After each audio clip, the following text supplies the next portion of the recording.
The GameStone. Encontre-nos em Facebook/The GameStone, no nosso canal de YouTube e agora no universo Push Start. Visitem o site em www.revistapushstart.com, leiam as últimas e descarreguem gratuitamente a revista digital.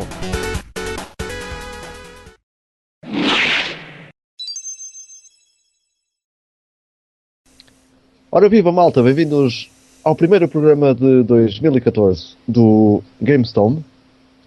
É o podcast número 33. Cá estamos nós, mais uma vez, e desta vez, como eu já referi, pela primeira vez, e pá, disse tanta vez. Pela primeira vez este ano. Espero que tenham gostado da nossa companhia em 2013. E espero que continuem a deixar os vossos comentários e a acompanhar-nos e a sentir-se bem com a nossa companhia neste ano que se avizinha. Antes de partirmos para os nossos tópicos, é de referir que vamos ter Ivan Barroso mais para a frente no nosso tema central, que hoje dedicamos para consolas e sistemas, microcomputadores, etc., obscuros, e que provavelmente vocês ouviram falar de relance e não sabem todos os dados referentes aos mesmos. Para já saudar aqui o nosso Ivan Cordeiro. Hello, como é que é, pessoal? Vosso vá, nosso não é nada. Então eu não sou de ninguém, olha lá e esse. E o Miguel. Tudo bem, Miguel? Tudo bem, pessoal. Então vá, vamos arrancar já com Back in the Day e com o Ivan.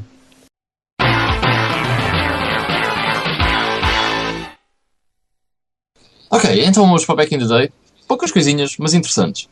Numa data que não se sabe bem, durante o mês de janeiro, e por isso é que está neste primeiro episódio do mês de janeiro, a SEGA lançou nas arcades japonesas um jogo que era o Zaxxon. Que é o Zaxxon, porque provavelmente ainda existe por aí. Que é um scrolling shoot-em-up. Eu não, acho que não há nenhum shoot-em-up que não seja scrolling. Só se for tipo, sei lá, o Asteroid Spy. Pois que é sempre o mesmo ecrã. Mas pronto. E foi o primeiro, e por isso é que ele é tão importante, jogo a utilizar a vista isométrica, ou seja, gráficos em vista isométrica. O que é muito importante. Porquê? Porque por causa disto existe o quê? O Diablo 2. Ou, por exemplo, o Baldur's Gate. E coisas desse género. O FIFA existe por causa disto. O primeiro FIFA tinha uma vista isométrica.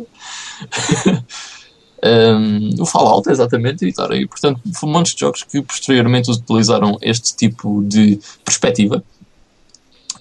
E o jogo foi depois, digamos que, ported para a Sega 32X, mas não era a versão original, era uma versão um bocadinho diferente.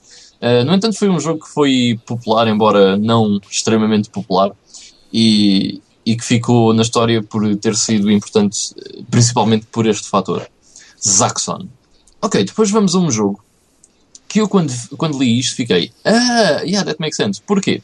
A 1 de janeiro de 1990, saiu um jogo que, pelos vistos, a pessoa que escreveu este artigo diz que está, na altura, em todos os computadores do mundo. E vamos ver se também estava nos vossos. Chama-se Hugo's House of Horrors. Não me lembro. Não? Damn it! É porque eu lembro-me e pensei, ok, isto se calhar faz sentido. Podes repetir, Ivan? Chama-se Hugo's House of Horrors. Ou seja, Hugo a Casa dos Horrores. Não tinhas visto? Não. Mas teve piada, porque eu quando li isto pensei, it makes sense. Porquê? Porque eu tinha este jogo numa compilação que eu uma vez comprei. Daquelas compilações que trazia tipo 3.000 jogos para PC, para o Windows 95 e coisas desse género que se vendia antigamente nas papelarias. E vinha lá este jogo, Hugo's House of Horrors. E era um jogo de aventura, terror, que na altura pareceu-me assim, bué da creepy, bué assustador, mas hoje em dia, pronto, obviamente não é. Mas teve piada a ler isto porque eu pensei que se calhar era uma cena que existia mesmo em muitos PCs, porque eu também me lembro deste jogo e pensei, bem, se calhar eles também se lembram, também tiveram no computador deles. Mas pronto. Pode ser que alguém que esteja a ouvir se lembre do Hugo's House of Horrors. Eu ainda me lembro e tinha piada ao jogo, por acaso. Ok, depois vamos para a última coisa deste Back in the Day, que é a 2 de janeiro de 1996 saiu o Street Fighter Alpha Warrior's Dreams para a PlayStation e para a Sega Saturn, que foi a primeira versão deste fighter lançado nas consolas domésticas. Este Street Fighter Alpha é excelente e pessoalmente a sua sequela Street Fighter Alpha 2 é dos meus fighters favoritos de sempre, é espetacular. Eu não sei se querem dizer alguma coisa sobre Street Fighter Alpha, além de que ele é excelente. Assino por baixo, também estou contigo. É excelente. Gosto muito desse e principalmente do segundo. Acho que foi o dos fighters que eu mais joguei. Podes querer. Eu conheço o melhor também, o segundo. E a versão de Saturn era excelente. E pronto, é isso. E continua a ser, sem dúvida. E pronto, é isso para o Back in the Day. Só é pena o Street Fighter Alpha 3 não ter saído para a Saturn na Europa, porque saiu na Saturn no Japão, que se chamava Zero 3. Mas não chegou a sair cá. E é pena porque o comando da Sega Saturn para este tipo de jogos, para Street Fighter em específico, era fantástico. Perfeito. E pronto, é isso para o Back in the Day. Ok, obrigado, Ivan, por nos trazer essas notícias de outros tempos. Ok, então vamos saltar aqui as notícias neste episódio. Houve mesmo pouca coisa a acontecer e o que aconteceu vamos deixar para comentar na próxima semana. Talvez juntar mais umas coisinhas que o Miguel vai fazer o favor de reunir. E vamos já passar ao nosso Play Now.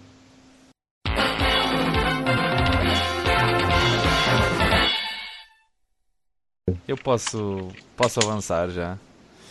E Força. vou começar por dizer que a minha semana foi praticamente ocupada pelo meu Pick of the Week, que eu vou falar um bocadinho mais à frente. Mas como eu acabei há 2 dias atrás, depois passei estes dias à procura de um jogo que fosse o meu próximo vício, por assim dizer, o próximo jogo em que eu dedicasse mais do meu tempo. Então andava aqui todo contente pela minha floresta de jogos do Steam, à procura da próxima vítima. Entretanto, antes de encontrar alguma coisa na minha library do Steam, vi que há um jogo novo da série King's Bounty que é online, é um Massive Multiplayer, mas tem uma carreira single player, então eu decidi dar uma oportunidade, porque eu sou um grande fã da série, não só da King's Bounty, mas principalmente do Heroes of Might and Magic, que é praticamente a mesma coisa, o mesmo jogo, não há assim grandes diferenças. Foi onde... Não, os personagens são diferentes. Sim, os monstros têm algumas diferenças. Mesmo assim há lá muita coisa que é copy-paste praticamente. Tem um nome diferente, mas pronto. Este tipo de jogo, eu gosto bastante porque, como eu disse, já conhecia o Heroes of Might and Magic. Era dos jogos de computador que eu mais joguei quando era puto, principalmente o primeiro e o segundo. E decidi experimentar e está engraçado, tipo, não tem nada de especial, mas confesso que acho que vou desistir dele porque, como é um MMO, mais ou menos, não é? Tem algumas coisas de jogo online, características de jogo online que me irritam um bocadinho, que é aquela cena das microtransações e cenas que ficam bloqueadas durante não sei quantas horas e que só podes ir lá fazer passado 8 horas, uma coisa do género. Eu não tenho paciência para essas palhaçadas. Apesar de ser um jogo engraçado, não é o suficiente para me fazer tolerar essas coisas.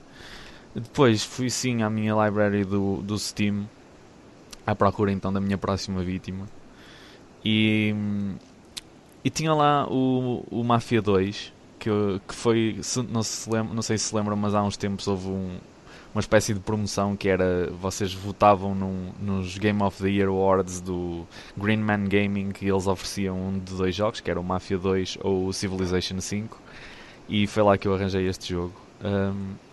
Então estive a experimentar, já joguei alguns capítulos, gostei bastante até. Eu gosto muito do ambiente, principalmente. aquela cena dos anos 40, anos 50, é mesmo muito fixe. Eu sou também grande fã de tudo o que seja filmes e séries sobre a máfia e sobre esse período da história. Mas confesso que há algumas coisas no jogo que são um bocado fraquinhas. Tipo, o gameplay não é nada especial, é mais um third person shooter. As missões muitas vezes são um bocado entediantes, tipo conduzir um carro durante... Há missões que têm que andar com um carro durante 10 ou 15 minutos sem fazer nada de especial, tipo de ir do ponto A ao ponto B e praticamente mais nada. Há coisas muito estúpidas mesmo, tipo tempo que se perde. Lembro-me de uma missão que se tinha que carregar uns caixotes para cima de uma carrinha, coisas muito banais. É mesmo, coisas demasiado banais. Acho que peca um bocado por aí. De resto, o ambiente é espetacular, como eu disse. Tem pormenores muito engraçados nessa parte do ambiente e do grafismo. Por exemplo, spoiler alert, mas cheguei a uma parte do jogo em que o meu personagem vai parar à prisão. E estamos em 1945, final da Segunda Guerra Mundial. E ele sai passado 6 anos. Então sai em 1951. E é fixe ver tipo, o ambiente da cidade que muda. E as principais mudanças também são os carros, que ficam totalmente diferentes, muito mais modernos, muito mais aerodinâmicos e bonitos e não sei o quê. As rádios, a música que passa na rádio também muda, e é tudo músicas conhecidas da altura, tipo blues e gospel e soul, tudo músicas super conhecidas. E por acaso adorei a rádio nesse jogo. Era bem fixe. Está muito, muito, muito bem feita essa parte. Tipo, nota-se bem a mudança de década. Acho que essa parte está muito, muito bem feita. De resto, o gameplay é bastante entediante para mim, muito pouco interessante mesmo. E não sei se vai ser suficiente para me manter até ao final. Acho que pelo tempo que investi, que não foi assim muito, mas se calhar já estou a quase metade do jogo, se calhar agora também mantenho-me com ele, também não é um jogo enorme. E pronto, logo se verá. Depois, chegando ao meu Pick of the Week, que foi um vício total mesmo. Comecei e acabei nesta semana. Portanto, já veem, eu não falei dele na semana passada, por isso comecei-o depois do nosso episódio e acabei-o antes deste episódio, que foi o Portal 2, que também foi um deal que aproveitei naquelas Steam Sales malucas que nós falámos na semana passada.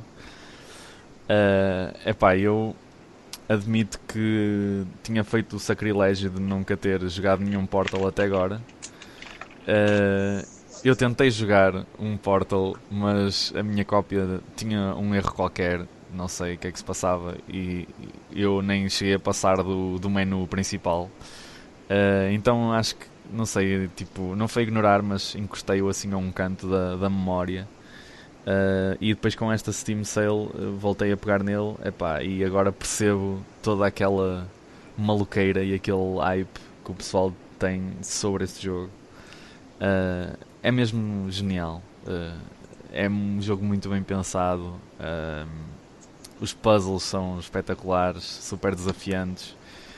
Dava para mim, tipo, parvinho, a rir-me sozinho de cenas que eu tinha que fazer e dizer isto está mesmo bem pensado, olha que fixe. E chegar ao fim de um puzzle e sentir-me bem comigo mesmo por ter resolvido aquilo.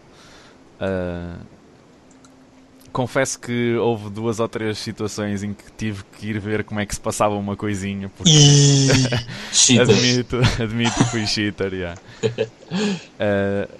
Houve uma coisa ou outra que não sei se eu já estava cansado ou assim, mas não estava mesmo com cabeça para resolver aquilo. Mas de maneira geral são coisas mais ou menos puxadas, mas acessíveis. E depois adorei também o humor, está qualquer coisa de espetacular também, o humor do jogo. Depois não sabia que o personagem, o Whitley, aquela bola robô que nos acompanha, a voz dele é feita por um comediante que eu gosto bastante, que é o Stephen Merchant. Para quem não conhece, o Steven Merchant, juntamente com o Ricky Gervais, fez algumas séries de televisão, nomeadamente o The Office, do UK, que para mim é uma série genial. E ele tem uma voz muito característica, ele é assim um bocado trapalhão e fala muito rápido. E eu adoro esse gajo e acho que a voz encaixa mesmo muito bem naquela personalidade do Whitley. E achei genial mesmo a todos os níveis. Está muito bem feito, os puzzles muito bem pensados, essa parte do voice acting e do humor, tudo muito bem esgalhado. Tem um final altamente também, que eu não vou spoiler para quem ainda não jogou, que devem ser poucas pessoas, mas mesmo assim. E pronto, fica aí o meu Pick of the Week, que é o Portal 2. Já jogaste o co-op, Miguel? Não porque sinceramente tentei fazer alguns puzzles depois disso, mas não sei, na altura acho que estava um bocado difícil de apanhar alguém online para fazer os que eu tinha escolhido, então desisti, basicamente. Temos que fazer, pá. Sim, mas não desinstalei por causa disso, porque eu ainda queria fazer algumas coisas de co-op e daqueles puzzles que o pessoal faz e que mete lá disponível para jogarmos. Tipo, há montes de puzzles criados por utilizadores para se poder jogar, que ainda quero fazer alguns também desses. Jogas comigo, aquilo é muito louco, é muito giro. Temos de ver então. E eu já não me lembro dos puzzles, porque já foi há bué de tempo, portanto. Fixe. Ok, porreiro, Miguel. Eu ainda não joguei também. Um dia quando não tiver mais nada para jogar, aos 60 anos, para aí. Pronto, queres que vá eu, Ivan? Eu vou ser muito rápido. Podes ir, sim, podes ir. Ok, eu vou ser mesmo muito rápido porque tenho andado para aqui até a desligar e a ligar o microfone para não interromper com a tosse. Estou assim um bocado atacado. Ainda por cima, aquilo que eu joguei, o Miguel já falou em episódios anteriores, por isso. Então vá. Eu tenho-me dedicado muito mais a 3 jogos e não acabei nenhum porque ando saltados uns para os outros. E como eu disse, 2 deles o Miguel já falou neles anteriormente. Um deles é o Steam World Dig. Eu curto bem escavar. E aquilo é bem. Eu vi que tu compraste isso no Steam e eu assim, oh God, Steam World Dig, é para escavar. E vai ele escavar. Tu deixaste lá um comentário. Mas estou a adorar o jogo mesmo. É fascinante como um jogo tão simples, em que só temos que chegar cada vez mais longe, escavar cada vez mais, pode pegar tanto em nós. E é fascinante. O jogo também tem muita coisa fixe. Tem inimigos que nos levam a pensar como é que vamos passar por eles ou até aniquilá-los. É fixe estarmos a escavar, a tentar traçar uma rota e nunca sabermos o que é que vamos apanhar. É um jogo que vale a pena experimentar, sem dúvida, e é muito fixe também estarmos sempre a apanhar tesouros e vir à superfície para fazer leveling up. Só vens à superfície fazer leveling up, de resto está sempre a escavar. Sempre a escavar. Mas é o que eu gosto, é de escavar. Se puder escavar tudo sem fazer leveling up, não há problema. Mas pronto, o Miguel já falou muito deste jogo, também não vou adiantar muito, apenas estar a dizer que é um jogo espetacular. É muito fixe, está com uma ideia brilhante. Depois, outro jogo que eu joguei, ou que eu estou a jogar, o Alien Breed, que já tenho algumas horitas nele. Era um jogo que eu já conhecia da Xbox Live, que penso eu que terei jogado o demo na altura e até gostei daquilo. Tem aquele grafismo isométrico que tu falaste, Ivan. Uhum. E eu curto muito isso, curto muito o estilo gráfico do jogo, curto muito a maneira como o jogo está feito e pensado. E é uma série de jogos também que já tem alguns títulos, mas eu nunca joguei nenhum. Comecei por este porque é o primeiro que tenho no Steam, que é o mais antigo. Acho que há um anterior ao Impact, que é este que eu estou a jogar, o Alien Breed Impact. Já agora, por me interessar tanto no jogo, eu também fui fazer uma pesquisazinha e a Team 17 começou. O primeiro jogo, Alien Breed, que a Team 17 lançou, até foi para a Commodore Amiga, alguns nos anos 90. E depois fizeram este reboot à série, não é nenhum remake, é mais um reboot. Epá, estou a adorar aquilo passa-se numa nave, aparecem, a nossa missão é bastante simples em termos de história, não há nada de mais, é mais um jogo de ação, de matar aliens, de andar por lá, tentar abrir portas, de tentar salvar pessoas, e vê-se que aquilo vai buscar muita inspiração ao filme dos aliens, também da década de 90, 80, 90, acho que o primeiro Aliens até saiu em 80 e tal, se não estou em erro, não sei. Mas vê-se que há ali muita inspiração, porque o jogo passa-se tudo numa nave e há aliens que tentam matar toda a gente.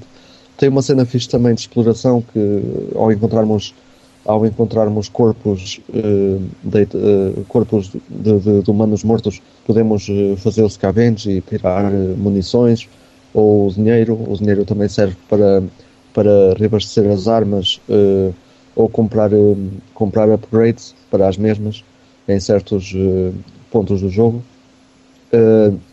O mesmo pode ser feito também a cacifos que andam espalhados pela nave, e estou a adorar o jogo. Pronto, é um jogo muito fixe que tenciono continuar a jogar e a acabar e depois passar para os outros.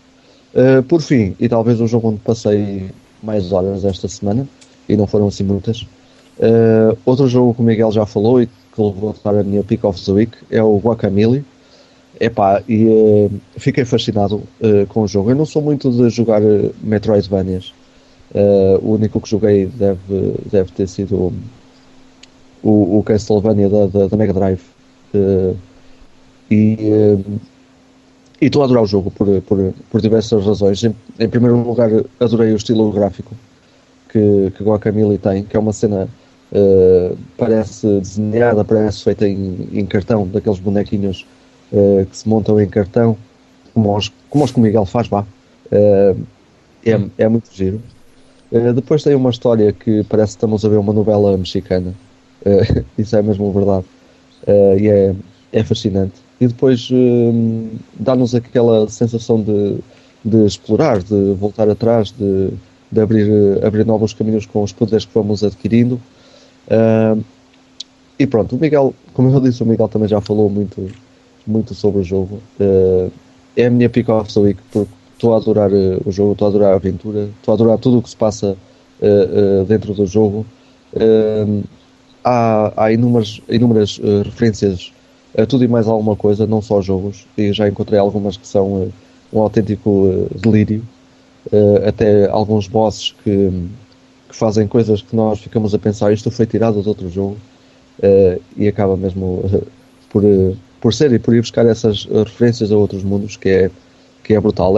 É um jogo com um toque de humor muito apurado, e também de referir que é um jogo muito inteligente, é cheio de coisas que estão muito bem feitas, que não é um jogo que foi posto ali, vamos pôr aqui as personagens e aqui umas casinhas e não sei o quê, pronto, não, aquilo está feito com imensa inteligência. Depois de adquirirmos o poder de passar entre o mundo dos vivos e o mundo dos mortos, fica ainda mais desafiante de conseguirmos fazer alguns puzzles que são secundários à história, e isso é muito fixe.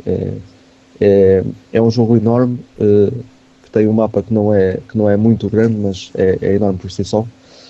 E pronto, eu vou ficar por aqui. É a minha pick of the week, o Guacamelee. Então, para mim, 3 coisas muito rápidas. Tenho passado bem tempo a jogar Counter-Strike Global Offensive com alguns amigos, e tem sido bem divertido. O jogo tipo, é sempre divertido. E também o Left 4 Dead 2, porque estava grátis no Steam a semana passada, não foi? Acho que foi a semana passada. E então também tenho estado a jogar com isso também com amigos. E depois joguei mais um bocadinho do StarCraft 2 Heart of the Swarm, que já foi o Pick of the Week meu. E esta semana o meu Pick of the Week e aquilo que eu vou falar só um bocadinho vai ser o Diablo 3. Que finalmente consegui jogar Diablo 3, finally. Já andava a querer jogá-lo desde que ele saiu, portanto já lá vão quase 2 anos. Parece que não, mas já foi há algum tempo.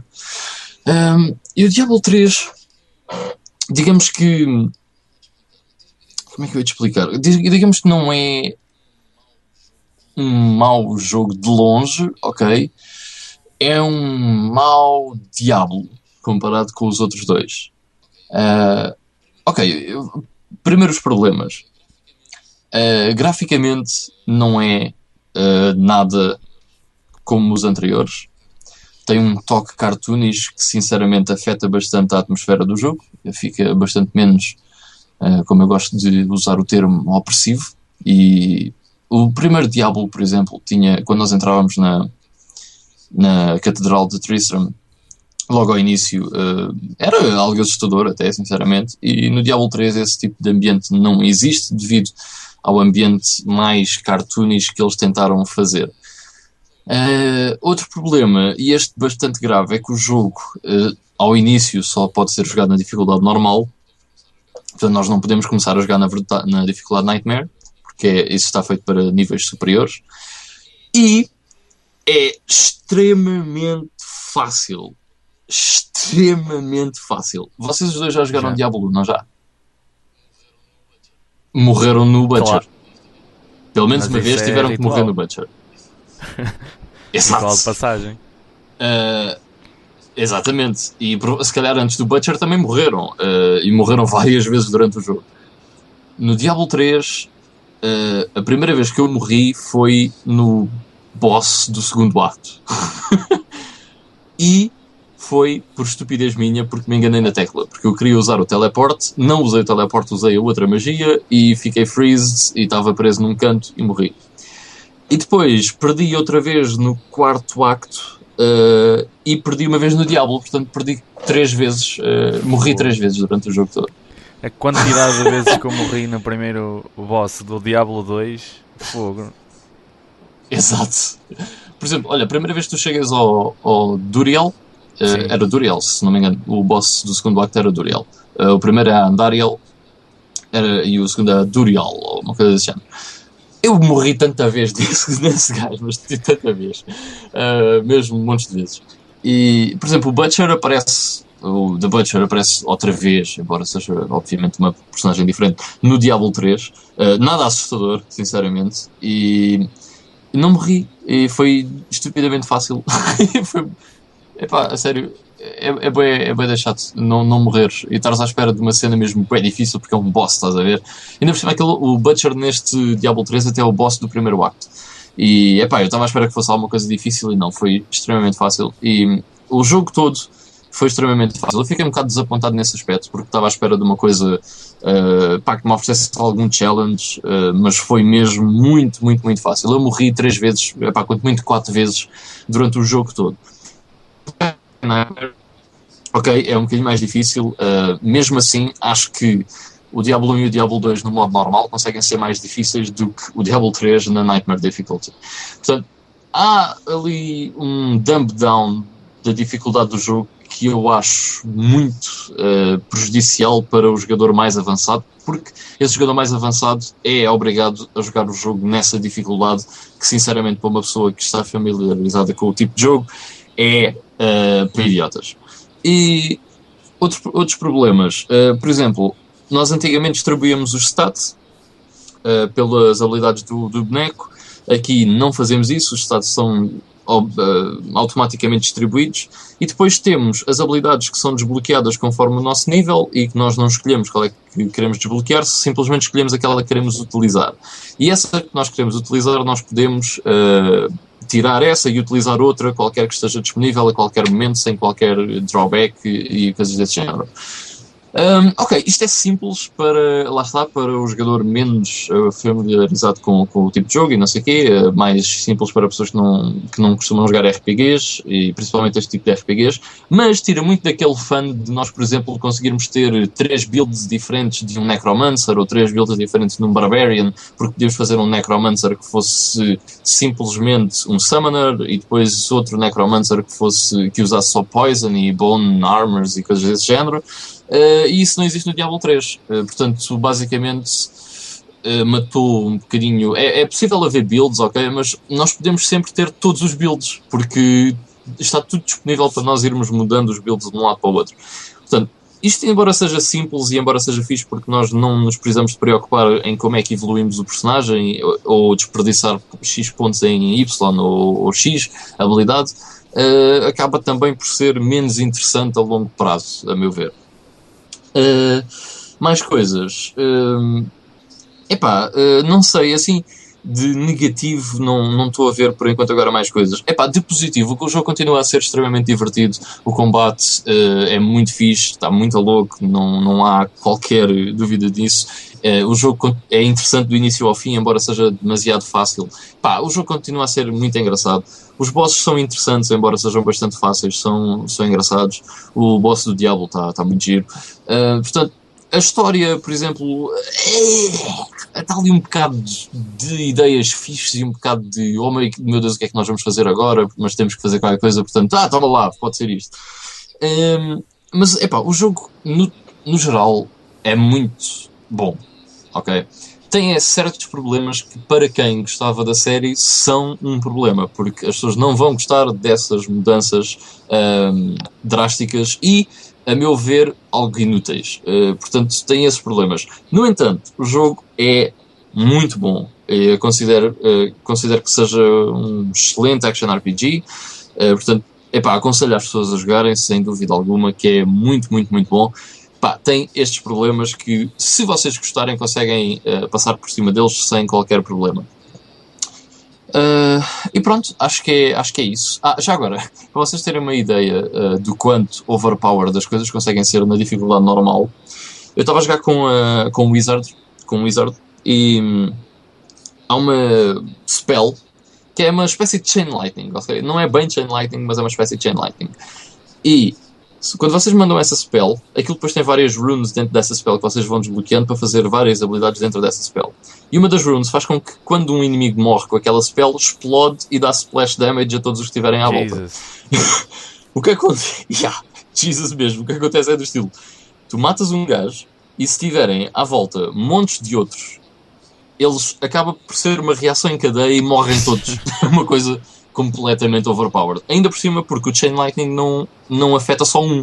Se vocês tiverem, por exemplo, 5 inimigos à vossa frente, vai provavelmente atingir os 5 inimigos. Ou seja, aquilo atinge um, se calhar, atinge 5, de repente um deles morre os outros todos a seguir, porque já tinham levado dano. Portanto, para além disso, vocês têm isto e depois no segundo botão do rato têm uma bola gigante que podem mandar e faz splash damage, bué de dano em splash damage a todos os inimigos. Depois tem um Frost nova na tecla número 1, tem outra nova que faz stun na tecla número 2. Portanto, há uma panóplia de spells que, aquilo bem utilizados, é quase impossível morrer-se no jogo na dificuldade normal. E pronto, é isso. Mas o jogo continua a ser mesmo muito, muito, muito bom.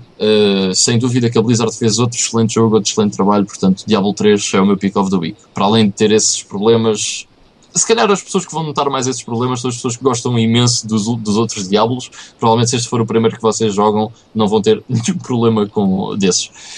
Mas é isso. Diablo 3. Very nice. E pronto, fica aqui então o nosso Play Now.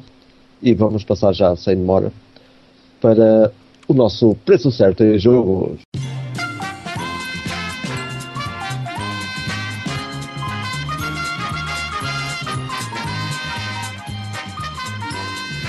Então vá, o meu primeiro produto para vocês adivinharem o preço vem do eBay. É um preço fixo, portanto um buy it now.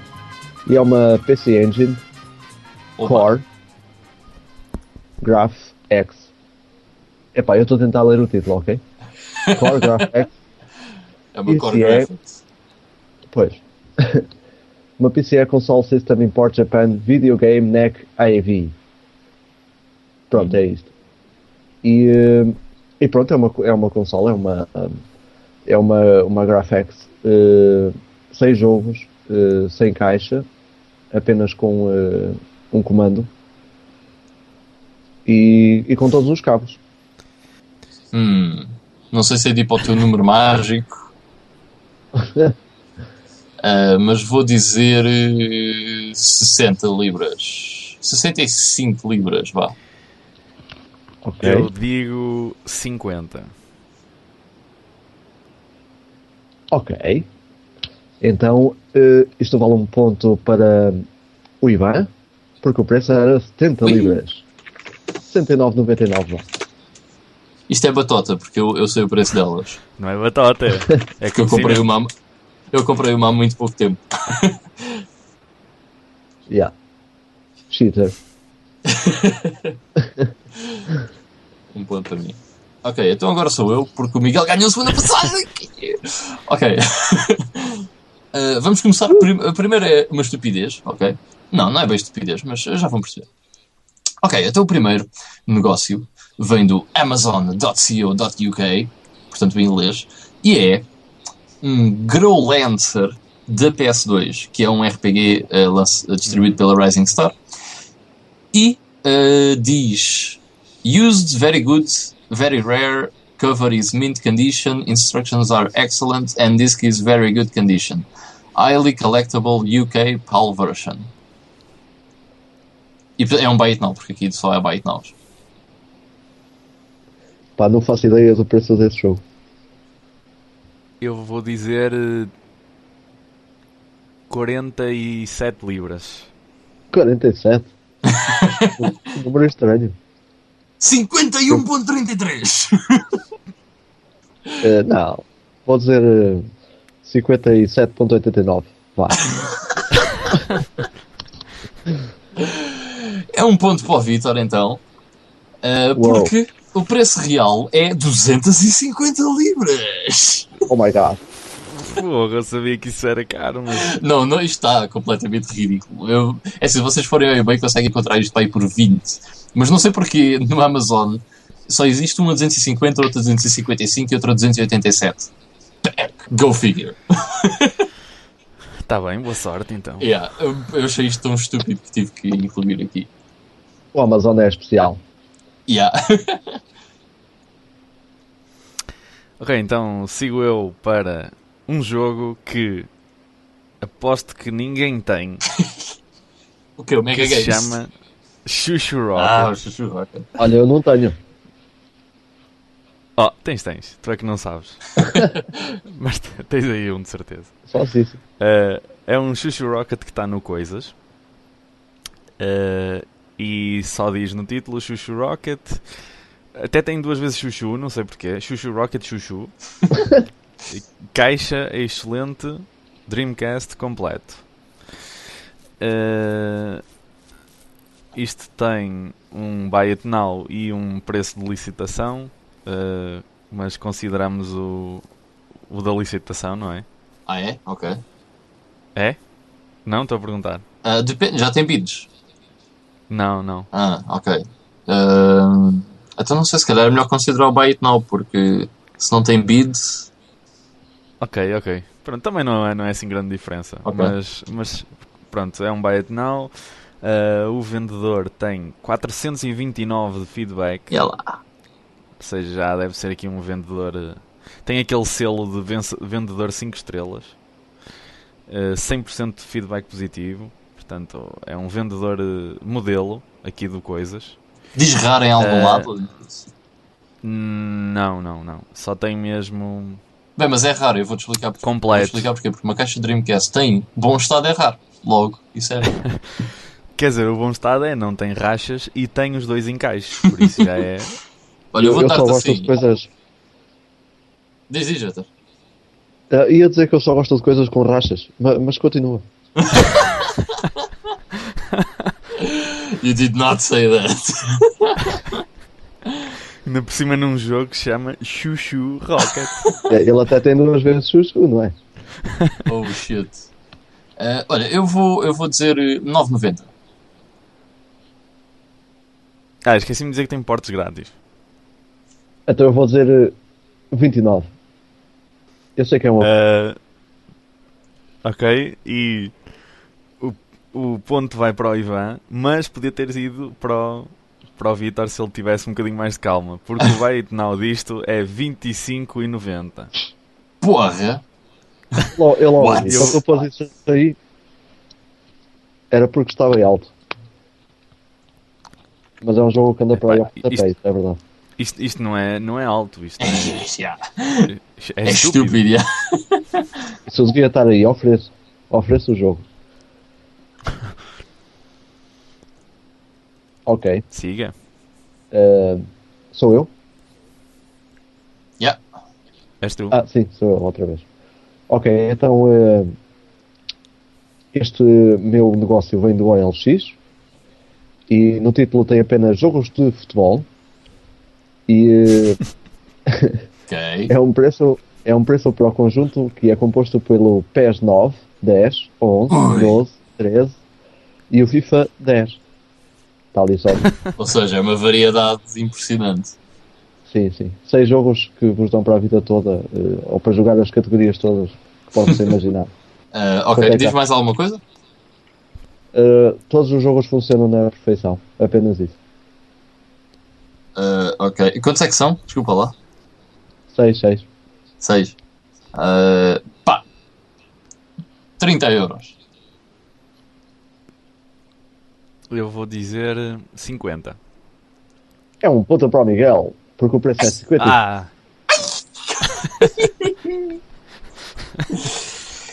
Meu Deus. Isso é 54 Whatever. euros a mais do que aquilo que eles valem. Yeah. E mesmo assim acho Ainda que pode mastica. valer alguns 5 euros. Vá. Sim, yeah. E mesmo assim. De resto já está ultrapassado. Ok, um ponto para o Miguel. Vai.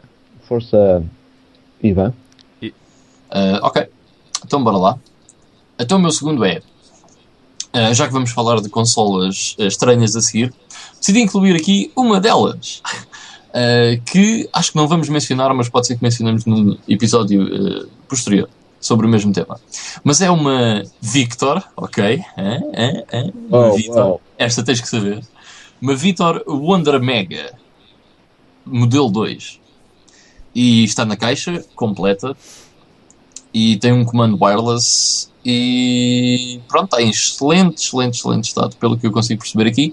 Não traz nenhum jogo. E foi comprada e acabou com 22 bits.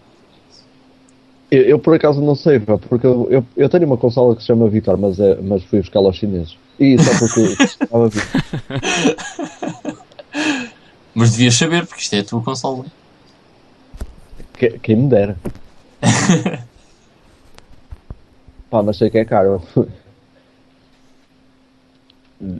Isto era basicamente uma consola que tinha a mesma arquitetura da Mega Drive e da Mega CD e que era um combo de Mega Drive e Mega CD e que depois até posteriormente a Sega pegou nisto e lançou uma versão mesmo da Sega que só saiu no Japão. Eu aposto em 650. Ok? Eu não vou para tanto. Mas vou dizer 450. Ok. E acabou em 343,65 libras. Portanto, é um ponto para o Vitor. É um produto interessante, por acaso. É sim, senhor. Acertaste na tua própria consola, portanto. Tu logo disseste que eu ia acertar. Eu sabia. Eu é que não sabia que sabia, mas afinal sabia. Exato. Era isso. Ok, então a minha segundo deal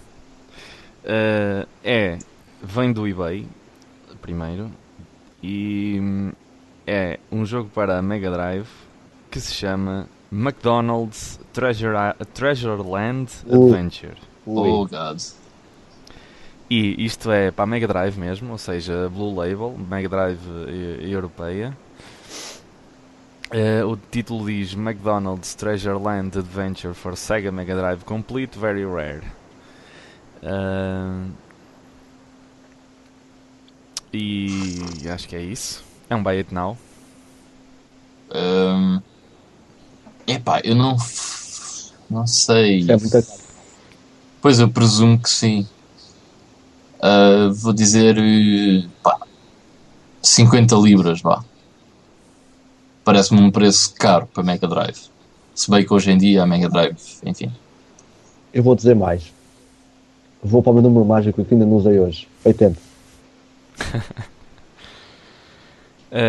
E se tivesse sido em euros, estavas perto, Vitor. Mas o ponto vai para o Ivan porque o preço é 59,99 libras. É. Ok. Em euros dá 72 euros e É tudo ao qualquer lado. coisa. É tudo ao lado. Vá lá que até pensei que se calhar fosse mais, já. Isto hoje em dia é Mega Drive. Gosto tanto Pois, de não é possível. escavar e dou uma machadada sempre ao lado. Ok. Então sou eu, não é? Yes. Exato. O meu último artigo. Então, do custo justo, título PlayStation com o jogo Gran Turismo, e é só mesmo a PlayStation, cabos, um comando, e o Gran Turismo, como é referido, a PlayStation é o primeiro modelo de todos, e é só isto. Não se sabe. É de onde, desculpa? É do custo justo. Sem caixa. Sim, sem caixa. O Gran Turismo tem a caixa, mas não se vê bem o estado em que está. E um cartão de memória também. Queres dizer primeiro, Miguel? Digo eu. Tanto faz, eu não sei, deixa-me Eu pensar. vou dizer tipo 30 euros. Eu digo 50. Epá, na murcho, Miguel. Yeah! 50 euros por uma peça. Oh meu Deus. É mesmo, 50 euros. Sem caixa e com um jogo raríssimo que é o Gran. Yeah.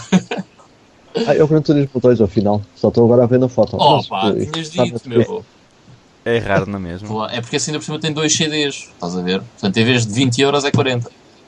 O problema é que não estava bem. A caixa não parece estar mesmo em bom estado, por acaso. E pronto. Enfim. De qualquer maneira é muito. Demasiado. Ok, então, o meu último negócio é uma coleção de Flight Simulator e Ship Simulator. Está no OLX e são cerca de 60 jogos.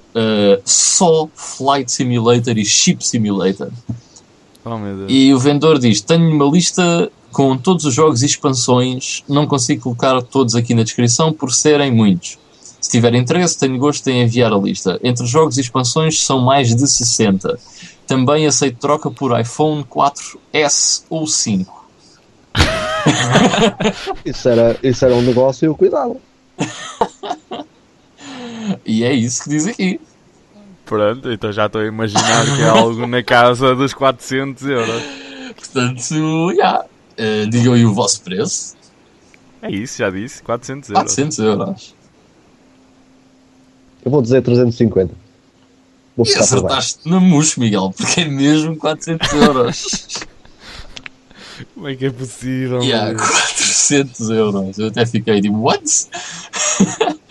Enfim, muito bom. Desculpa lá o à parte, Ivan, mas sim, eu cheguei a partilhar convosco que também existe um Use Cutter Simulator. Sim. Meu Deus. Fantástico. As coisas que inventam. Yeah.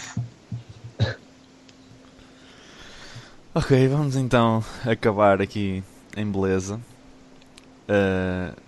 Quer dizer, acabar em beleza seria com este do Ivan, mas o meu vem também do OL Sheet e tem no título consola Family Game. Ui.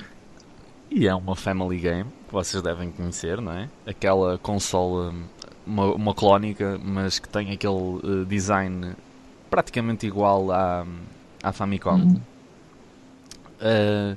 Está em caixa.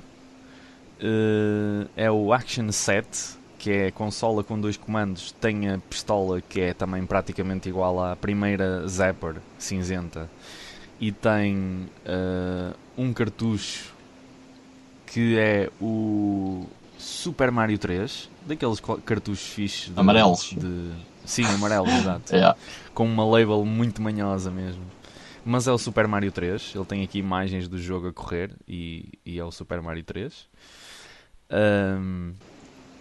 E pronto, está em caixa. A caixa está um bocadinho ratada assim nos cantos e tem assim algumas falhas, mas está inteira, não tem assim grandes danos para além disso, assim de umas falhas e de uns ratantes. Diz-me só uma cena, diz RAR em algum lado ou uma coisa desse género?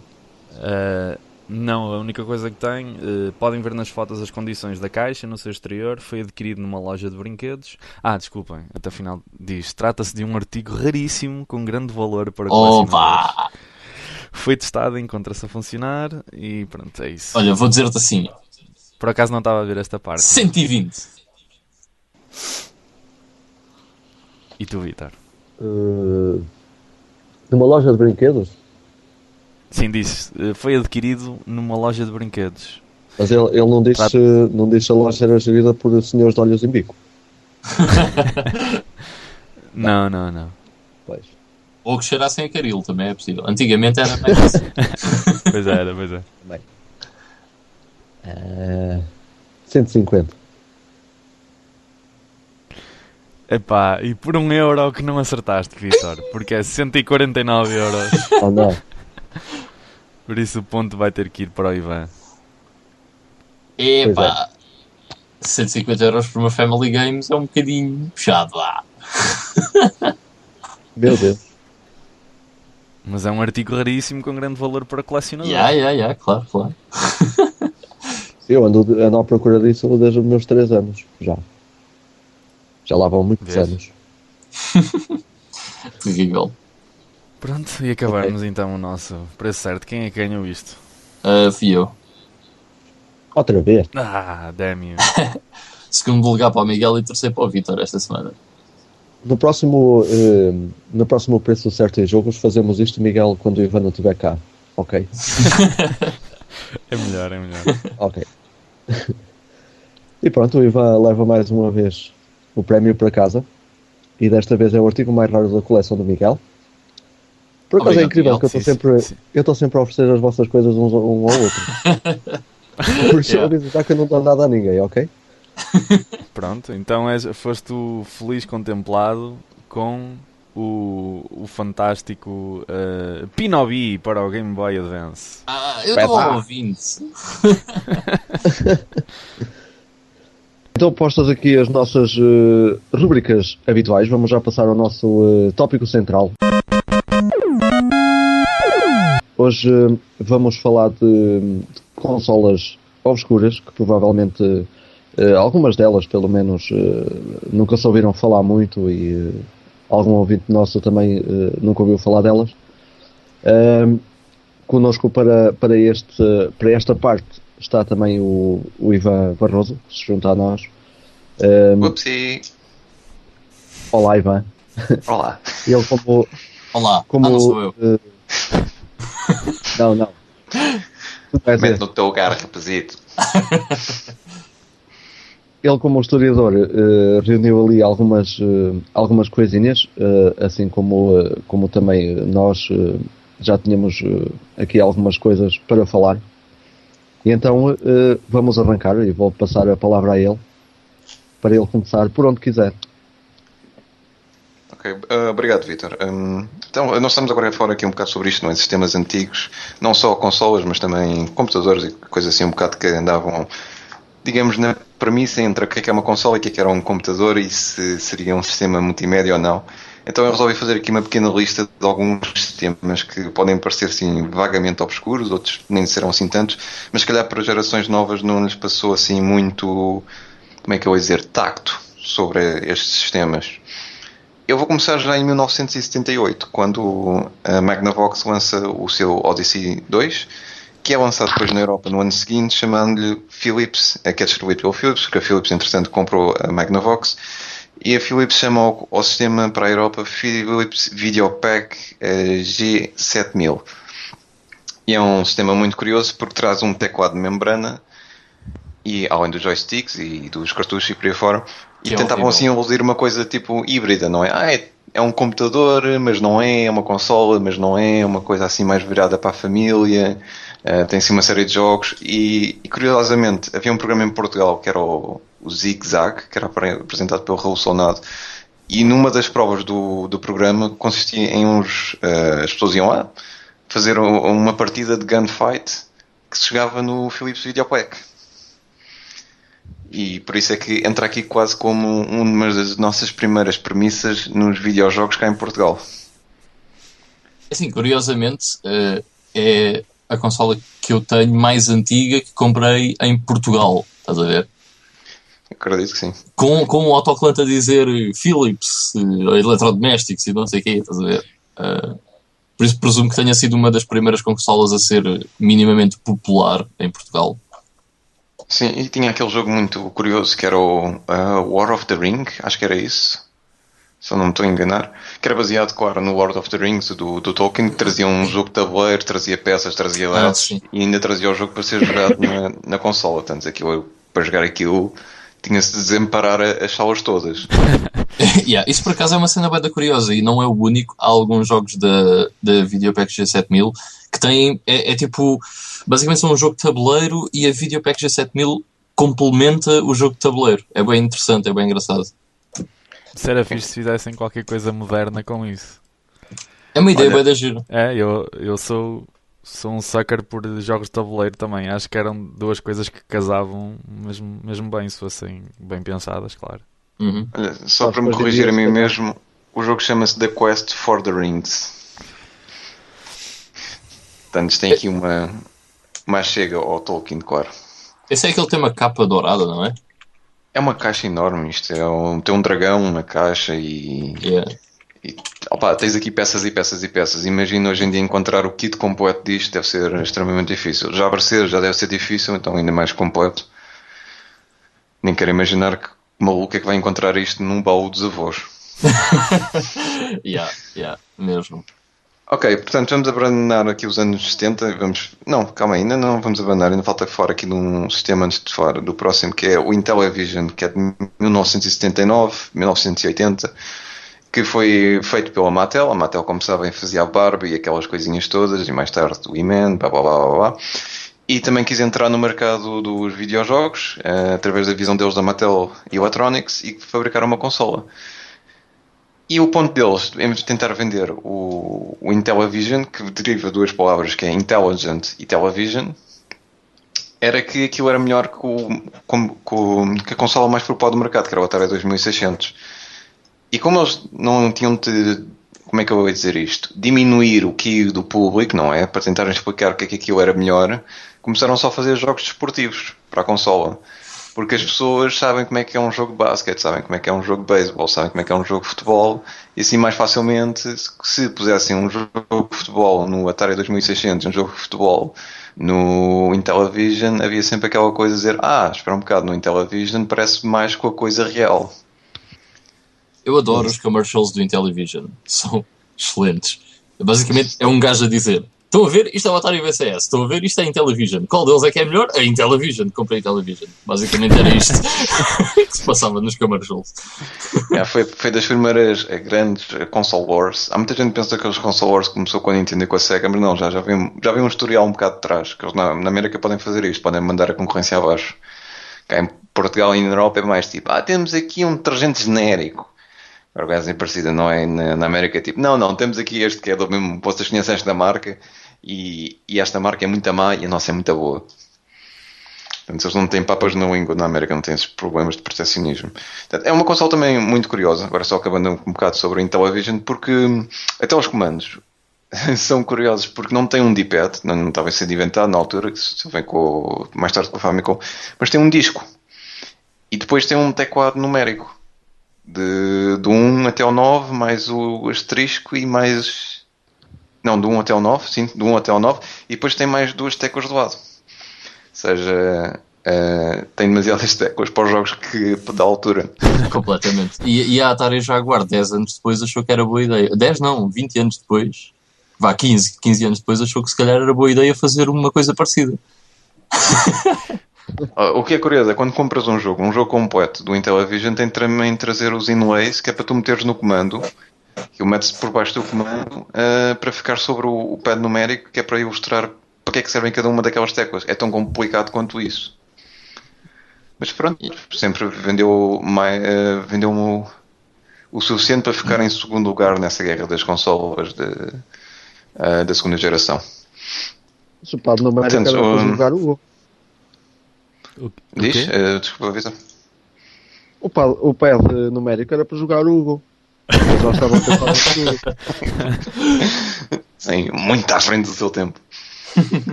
Então, vamos abandonar os anos 70 e vamos entrar na loucura dos anos 80, não é? E vamos falar já do computador que foi vendido, que ainda hoje tem aquele recorde, que é o computador mais vendido de sempre, que é o Commodore 64. E teve não sei quantas variações, até bem dentro dos anos 90. Sim, é o recorde, o computador mais vendido de sempre ainda é o Commodore 64. Não, por acaso não sabia. Até pensei tipo, que fosse, mas isso é só porque era mais popular em Portugal, Spectrum or something like that. Eu pensava que era o Magalhães.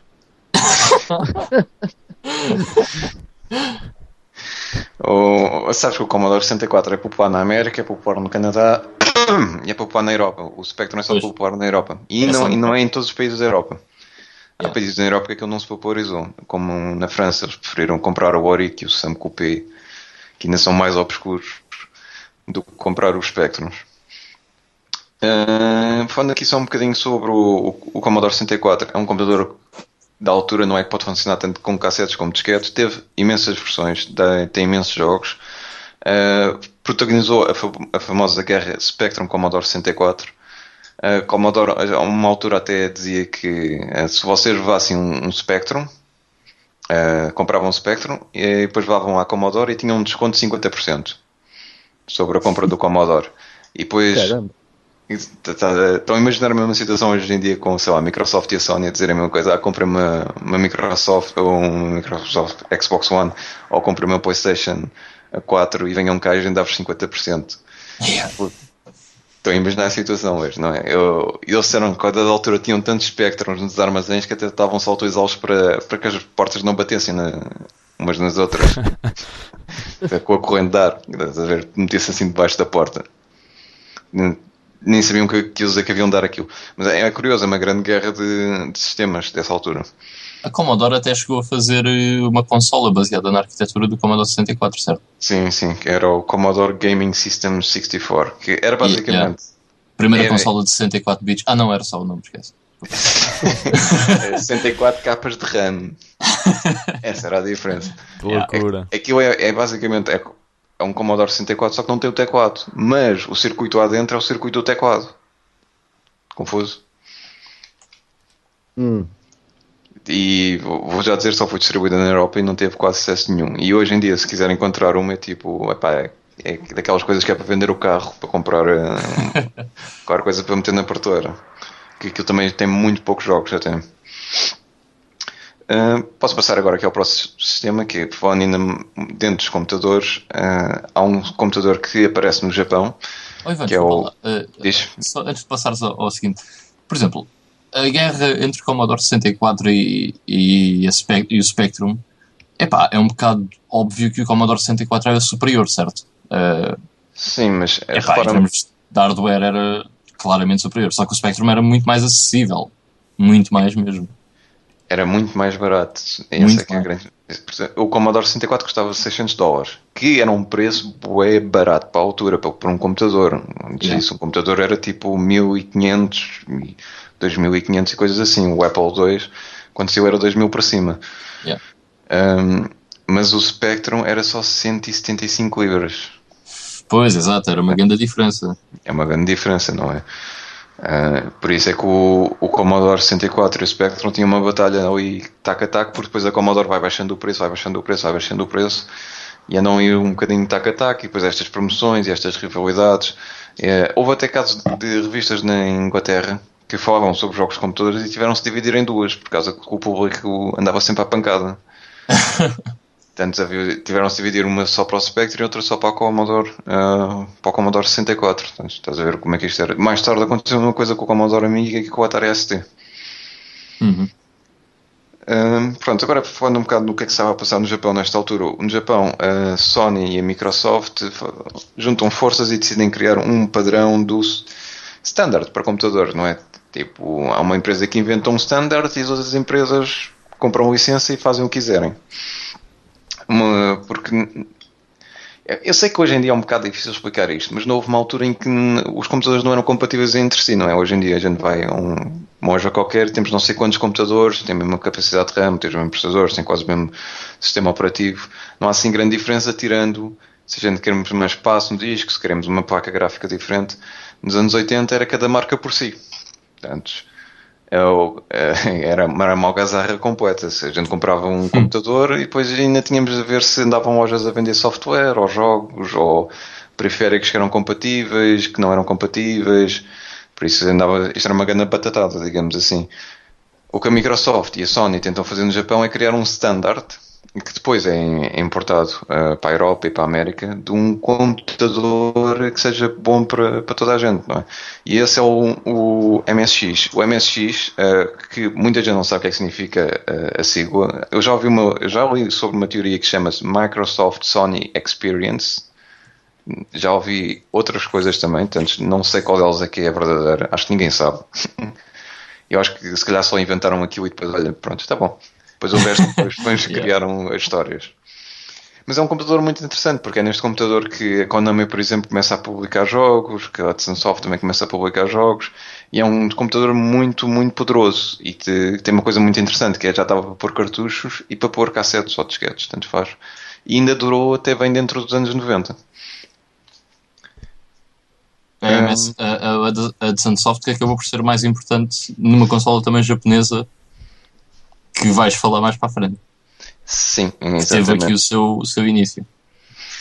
E que infelizmente fechou este ano, se não me engano, a Hudson Soft. Acho que foi à falência este ano. Foi. Para quem não conhece muito bem a Hudson Soft, é quem fez o Bomberman. Yeah. Vou só finalizando, dizendo aqui algumas marcas que têm uma variação do MSX. Na Europa, a mais popular é a Panasonic e a Philips, mas no resto do mundo há o MSX da Casio, da Aiu, da Hitachi, da JVC, da Mitsubishi, sim, da Mitsubishi, e da Pioneer. E eu tenho um Mitsubishi. Ei, qual? Um MSX? Qual é que é esse? Eu cheguei a comprar cassetes de música para gravar em branco da Mitsubishi, por isso eles tinham de tudo mesmo. Yeah. Estavam dentro do mercado na altura, agora já não devem estar. Ok, já fizemos aqui uma visita aos primórdios dos anos 80. Vamos falar agora um bocado... não, ainda falta falar aqui de uma coisa que já me esquecendo. Vou só referir assim de rajada, que é o Vectrex. O Vectrex é uma consola que já vem com um monitor embutido. Digamos que é quase portátil, digamos assim. Eu digo quase portátil porque estão a imaginar uma consola dos anos 80, de 1982, com o monitor embutido, é coisinha para pesar 10 kg. Yeah. Por isso é que quando queres comprar uma, os portos são ridículos. Sim, porque aquilo é pesadíssimo, aquilo é loucura total. É um monitor posto na vertical, um monitor de vector. A diferença entre o vector e o pixel é que o vector só faz, por exemplo, linhas, não é? E as linhas não precisam de estar a ser em rastered image, ou seja, não tem pixel. São muito mais perfeitas. Então é perfeito para construir assim, ambientes 3D, seja dentro de um cockpit de uma nave espacial, ou uma corrida, ou um jogo tipo Asteroids, não é? Que é tudo feito... É uma imagem muito clean, muito limpa. Tinhas aquele jogo de tanques que saiu para a Vectrex, que acho que era um jogo de arcadas e que foi posto na Vectrex. Não me lembro agora o nome. Sim, então é o Battlezone. Mas não era Battlezone. Não se chamava Battlezone, tinha outro nome assim parecido, não é? Porque direitos de autor eram da Atari. Mas aquilo na Vectrex era excelente. E a Vectrex tem aquela particularidade de ser uma consola que tu só consegues jogar na Vectrex. Exato. E também tem o overlays, que é para se meter no monitor, que é para simular a cor. Uhum. Portanto, cada jogo também trazia um overlay e depois metia o overlay ao pé do monitor e pronto, olha, aparecia a cor.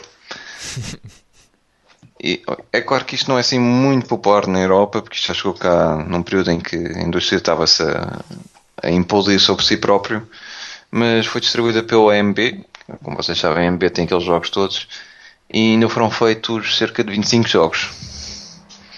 Portanto, nada mal por uma consola que só teve, vá lá, um ano, pouco mais do que isso. Portanto, vamos passar agora aqui à segunda década, a segunda parte da década de 80.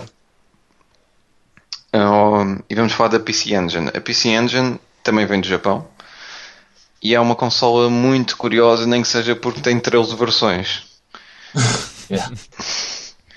Portanto, É uma consola onde é possível construir também um Megazord, sim, tal como a Mega Drive. Nós na Europa não tivemos nenhuma das versões da PC Engine, tirando a TurboGrafx. TurboGrafx que funciona por importação e nem sequer tem um distribuidor oficial por cá. Mas foi distribuída cá em Portugal, porque eu joguei back in the day numa TurboGrafx e foi muito engraçado, porque eu na altura pensava que sabia vagamente sobre os jogos e quando me puseram aquilo à frente, assim, então, mas isto é qual das Segas é que é? Qual da Nintendo é que é? Não, isto é outra coisa, é um Turbo, e depois disseram-me um nome, eu nunca mais me lembrei, e só anos mais tarde aquilo era Turbo ou qualquer coisa, mais anos mais tarde é que descobri que é que tinha jogado. E realmente é uma consola muito poderosa, com jogos muito, muito bons, não só em termos de RPGs, mas shoot-em-ups e de plataformas tem coisas muito curiosas. O pior da PC Engine é que tem de ser import e depois tem-se fazer como é que aquilo se chama? Ivan, ajuda-me para fazer a voltagem, voltar a ficar compatível com cá na Europa, senão se a gente ligar aquilo à corrente aquilo explode. What? Sim, por causa das diferenças das voltagens entre o Japão e a Europa. Assim, deles terem 110 e nós 250. Sim. Esse é que é o problema, porque tem-se fazer esse tipo de mecânica e a TurboGrafx, claro, que podemos comprar cá na Europa e até se encontra seladas e tudo, relativamente a um preço bastante acessível, mas não há assim tantos jogos quanto isso. Espera aí, agora fiquei preocupado, porque é assim, vou explicar a situação. Eu andei para comprar uma TurboGrafx, só que tive exatamente esse problema, que é, o que é que eu vou jogar numa TurboGrafx? Jogo o Blazing Blazers, que é o que vem com a console e não se joga mais nada. E então importei-me a PC Engine, que por acaso ainda não chegou, mas está a chegar. Ou seja, quer dizer que se eu ligar aquilo à corrente, aquilo explode. Sim. É capaz de não explodir, mas é capaz de queimar o transformador e queimar a consola. That's not cool. O que é que eu tenho de fazer? Bem, ok, depois vou ao Google. Ok, eu depois falo contigo e explico-te a situação toda. Está bem, ok. Mas é possível. Sim, ainda bem que estamos agora a falar, não é para daqui a umas semanas. Olha, isto não funciona, pá! Podes crer. Mas a PC Engine é muito curiosa. Tem tipo. A PC Engine tem montes de jogos, é uma cena impressionante. Não foi nada popular cá, a TurboGrafx não vendeu nada na Europa. Embora tenha vendido um bocadinho nos Estados Unidos, mas no Japão foi extremamente popular. E tu até tens, por exemplo, portes de jogos da Sega como Space Harrier, Altered Beast e vários outros na PC Engine. E são portes muito bons. Na altura, cá nós recebemos esses portes na Master System e supostamente, em regra geral, eu ainda não os joguei, mas até são bastante bons na PC Engine. Tem muitos jogos únicos na PC Engine, exclusivos, que são muito, muito, muito bons. A PC Engine é uma consola muito interessante para quem quiser importar, porque para quem quiser jogar a versão europeia, não há nada para jogar, basicamente. Há muitos poucos jogos. Eu tenho aqui o número total de jogos que a consola teve, que são 650. Portanto, é quase a mesma coisa que a NES na América, por exemplo. Também posso dizer que entre estas versões todas, entre as 13 versões e mais uma ocidental, que é esta TurboGrafx, que também dava para ligar uma drive de CD. Não se pode, naquela altura não se chamava CD-ROM, era só drive de CD, para jogar jogos em CD, e chegou a ter uma versão portátil que era a TurboGrafx Express, que era compatível com os jogos da consola doméstica, digamos assim. Então vocês podiam ir só ver uma série de jogos nas lojas e eram tanto compatíveis com a consola como com a portátil. Portanto, seria a mesma coisa que todos os jogos da NES fossem compatíveis com o Game Boy. Mas lá o cartucho de NES tipo, metido na parte de cima do Game Boy. Essa era uma cena fixe da Turbo Express, porque os cartuchos da PC Engine são muito mais pequenos do que, por exemplo, um cartucho de Mega Drive ou um cartucho de Super Nintendo, uma coisa assim. Eram tipo aqueles cartões da Master System, não é? Exato. Sim, Os primeiros. Eles chamam-se U-Cards. Exatamente. E o que é que eu posso dizer só sobre... U-Cards tem a ver com Hudson Soft, não é? É, exatamente. Vem daí o nome. Agora já não me lembro bem o que era, mas tinha a ver com é designed by Hudson Soft. O nome vem de Hudson Soft. É engraçado. Há também uma versão muito engraçada que é chamada LT, que já vem com um monitor e a consola vem dentro de uma espécie de mala e vocês abrem a mala e está um monitor de um lado e tem os comandos na parte inferior da mala. É caríssimo encontrar isto hoje em dia e quando encontram tipo tem de vender o carro e mais alguma coisa. Mas não deixa de ser uma grande pérola dos anos 80. Vamos dar aqui um saltinho agora aos anos 90, não é? Vamos começar aqui pelo 3DO. 3DO é novamente a história de tentar criar um standard das consolas. Ou seja, o Trip Hopkins sai da Electronic Arts e diz que eu agora vou fazer um standard de consolas da mesma maneira como isto aconteceu com os vídeos e com os televisores, não é? Tipo, cada empresa sabe fazer um televisor, cada empresa sabe fazer um vídeo e depois o consumidor é que escolhe o que é que vai optar no mercado, não é? Ele tentou criar esse mesmo standard para consolas. E foi através da 3DO. Abre uma empresa que ele chamou 3DO e pouco depois lança a consola que chama-se 3DO Multi... Não quero estar aqui a dizer nenhuma absurrice, dê-me só um momento. 3DO Interactive Multiplayer, é isso mesmo. E depois, havendo esta licença, há várias empresas que estivessem interessadas em fazer consolas. Portanto, uma a Panasonic, outra a Sanyo, outra a Gold Star e uma a Creative Labs. A Creative Labs até faz uma coisa que é um periférico para PC. É um ISA card que se mete dentro do PC que dá para jogar jogos de consola. É um bocado absurrice, mas eles fizeram isso. A 3DO, de qualquer forma, teve ainda muitos jogos, teve 200 jogos, teve uns jogos bastante populares até, como... Dê-me só um bocado, recebeu um jogo, uma vez um dos jogos foi o...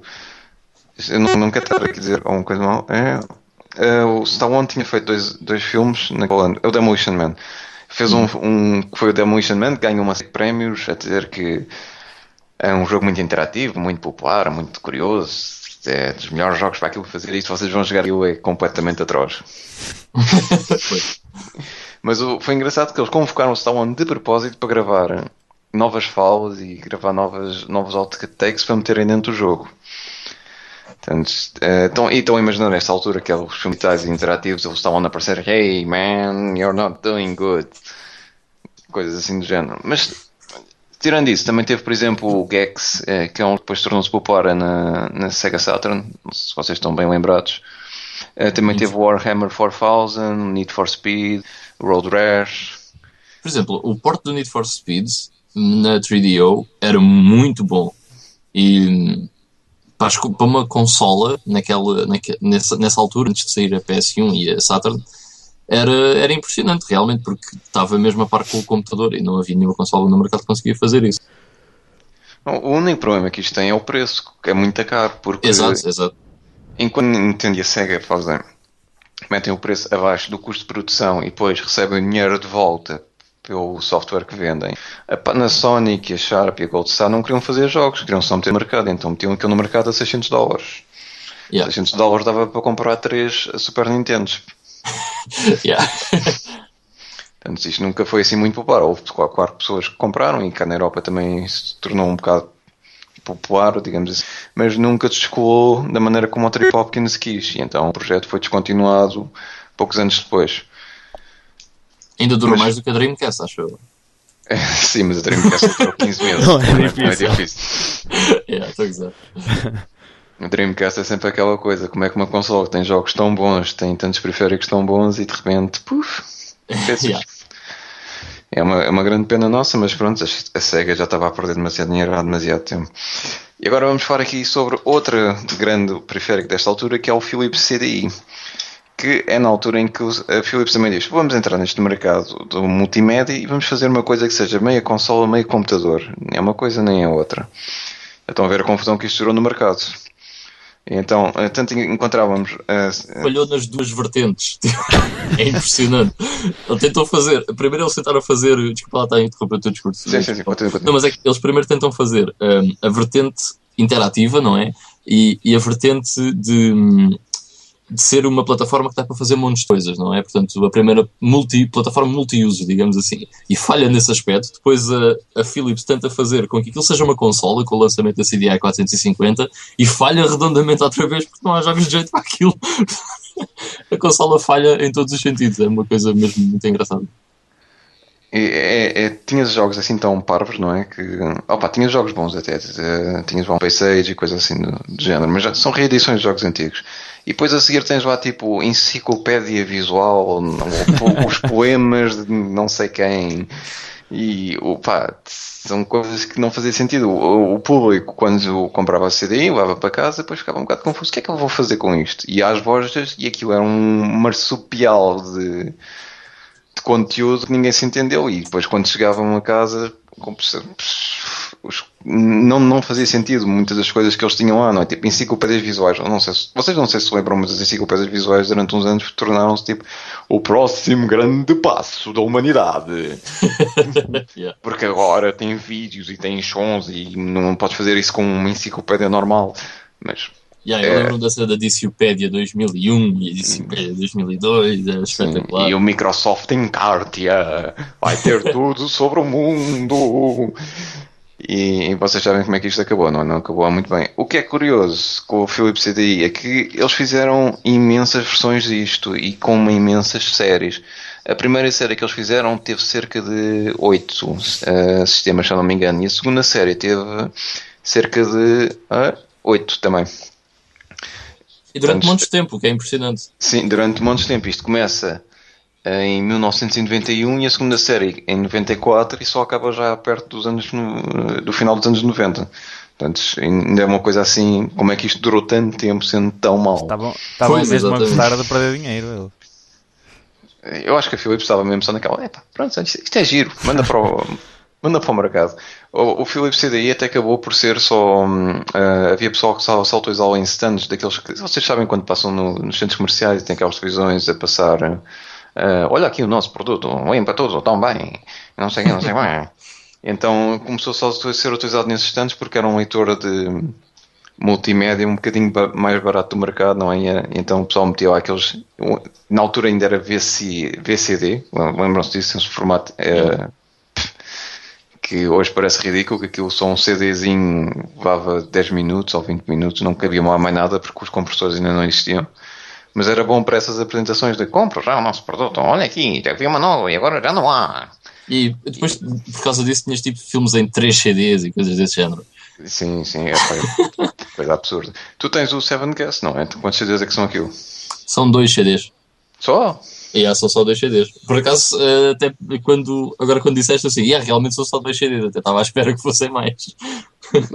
Pois é, eu lembro-me de ver isso em muito mais CDs. Yeah. Ou então posso estar a confundir com o Eleven Tower, também ter uma de CDs. Ah, sim, o Eleven Tower para PC tinha 5 CDs? Era uma coisa assim absurda, não é? Tipo, O X-Files tem 7.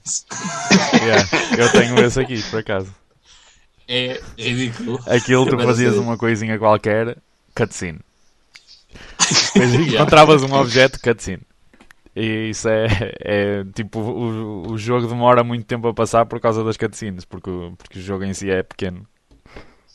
Sim, e eu lembro-te naquela altura, tipo, o loading não é tipo direto, não é como hoje em dia, pronto, aquilo era tipo um minuto a olhar para o ecrã, loading. Por exemplo, loading. o Seventh Guest é um bom jogo na CDI, ok? O jogo é muito fixe, é muito giro, só que tem esse problema que é, tu olhas para o lado, aquilo é uma aventura gráfica, para quem não sabe, e portanto nós selecionamos para onde é que queremos ir e para onde é que queremos andar. Imagina que vocês querem ir para a frente, é do estilo, vocês carregam e 1, 2, 3, 4, 5. Já está, ok. É horrível, porque cada vez que vocês querem andar, isto acontece. É mesmo terrível. Mas o jogo é bom, é fixe. E, É dos poucos. Acabamos aqui a nota no Philips CDI. É engraçado se vocês conseguirem encontrar. Acho que conseguem encontrar por menos de 50€. Olha, e veja agora, deixa-me só acrescentar uma coisinha aqui à Philips CDI, porque é uma consola que eu acho muita piada e que acho que é de mencionar. Um sistema. Um sistema multiusos muito engraçado e que acho que é de frisar que é o único sistema que não é da Nintendo que tem jogos da Nintendo. Curiosamente, Mas a Nintendo dois... não quer saber disso. Faz de Pois conta. não, mesmo. Eles fazem de conta que não existiu, mas existe. E há 3 jogos de Zelda na Philips CDI e há um jogo do Super Mario. E nós aqui no GameStorm fizemos um top dos 20. Dos 20 não. No episódio 20 fizemos um top dos piores 5 jogos da nossa coleção, se não me engano, acho que eram os 5 piores. E já não me recordo bem quais é que pus em primeiro ou em segundo, mas sei quais eram os jogos que lá estavam nessa minha lista. Mas posso dizer que agora que tenho 2 dos 3 Zeldas da CDI, que ambos estariam nessa lista. E, muito provavelmente, o Wand of Gamelon seria o primeiro. Porque é o pior jogo que eu já uma vez joguei. É absolutamente horrível. É mesmo desgraçavelmente mau. Por exemplo, eu lembro-me que pus o Wolf's Chance, que é um jogo cheio de bugs e super desinteressante. Mas o problema do Wand of Gamelon é que não é os bugs, é que não é jogável. Não é jogável. É horrível. É mesmo incrível como é que alguém consegue fazer uma coisa tão má e lançar aquilo no mercado. É impressionante. Olha, deixa-me só dizer, não, há mais jogos da Nintendo em outros sistemas. Quando nos anos 80 eles fizeram uma data de cenas para computador, tipo, mas era tudo edutainment. Mario ensina-te Mario Math e coisas assim. Sim. Mas pronto, não era bem a mesma coisa, mas eles licenciaram. Chegaram a licenciar o Mario a outros sistemas. Okay. Já agora, numa última nota, para as pessoas que estão a ouvir perceberem o quanto confuso era, por exemplo, o consumidor de uma Philips CDI em o que é que eu vou comprar? Quando eu comprei a minha CDI vinha com os 2 Zeldas e vinha com um jogo de golfe que é horrível. Eu não consegui, eu mandei uma bola para a água e depois tentei outra vez e mandei para as pessoas, tipo, whatever. Mas junto com isso vinha, por exemplo, Top Gear. O Top Gear não. Sim, Top Gun. O filme do Top Gun e, por exemplo, deixa lá ver, Ópera, Imaginaire e Vivaldi, as 4 estações, e depois Goldfinger do 007. É tipo. O consumidor não sabia o que é que eu havia de fazer com aquilo. Deixa-me lá ver o que é que eu encontro para aqui para comprar. Porque eles não Só faltava ter tipo um software de spreadsheets ou uma coisa assim. Para ter tudo, não é? Exato, é bem estranho. É bem estranho. Uma ultimíssima coisa. Foi a primeira consola a ter ligação à internet, o que também é interessante. Para esse sistema a ter ligação à internet. Olha, ainda bem que falas num sistema com ligação à internet, porque agora vou falar de uma consola portátil que fazia isso em 97, que era a TigerGame.com. E é uma consola portátil na onda do Game Boy, monocromática. Monocromática em 97, então já estão a ver como é que isto já estava... Super avançada. Super avançado, não é? Pois. Mas tinha uma particularidade muito gira, além dessa a possibilidade de conectar-se à internet para ler mails e coisas assim de género, não é? Pronto, também se desculpa, na altura o mail para se ler era uma coisa muito mais básica. Tem um touchscreen, a consola traz uma pen, um stilo, como hoje lhe chamamos, não é? E traz essa cena porque o ecrã é touchscreen, então podemos estar a utilizar o touchscreen.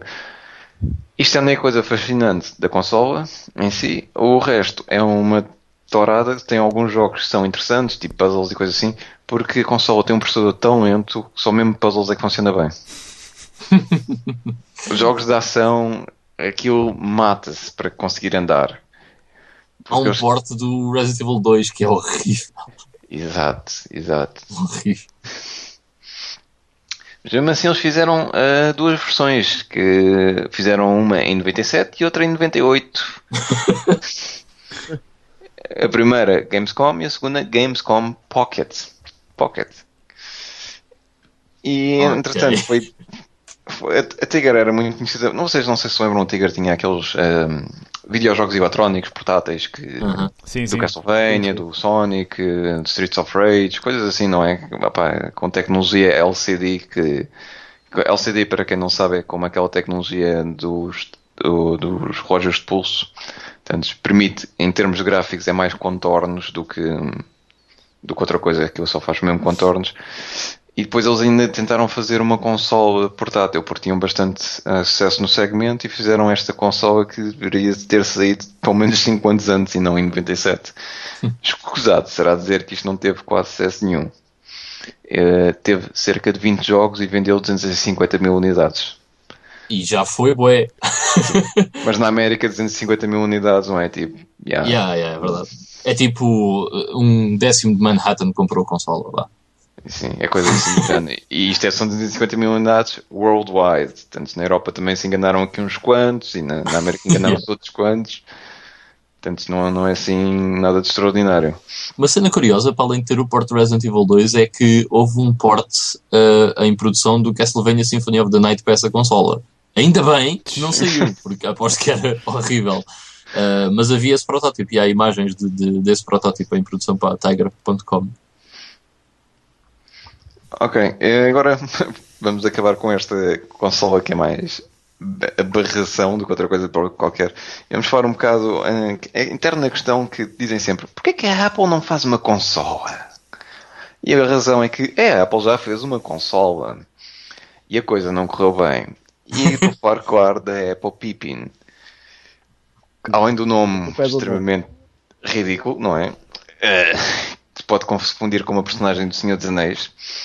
A Pippin era mais um daqueles sistemas que é meio computador, é meio consola. Tal como a CDI, não é? E já estão a ver como é que isto acabou. Era tipo, paga aí $600 para teres um browser na televisão. Sim. E o que é curioso é que a Apple juntou-se à Bandai. A Bandai, como sabem, é uma empresa japonesa responsável também por algumas boas séries de videojogos atualmente, não é? Mas já tem algum historial, e eles juntaram-se os dois e resolveram fazer esta consola. É também conhecida como Bandai Antamark, acho que se lê assim, Atamark. E no Ocidente é pelo Apple Pippin. O comando, por exemplo, é curioso que tem uma trackball no meio do comando, ou seja, se vocês lembram-se dos trackballs, que é uma esfera que se controla como um rato, é como se estivéssemos a controlar um daqueles ratos antigos, mas ao contrário.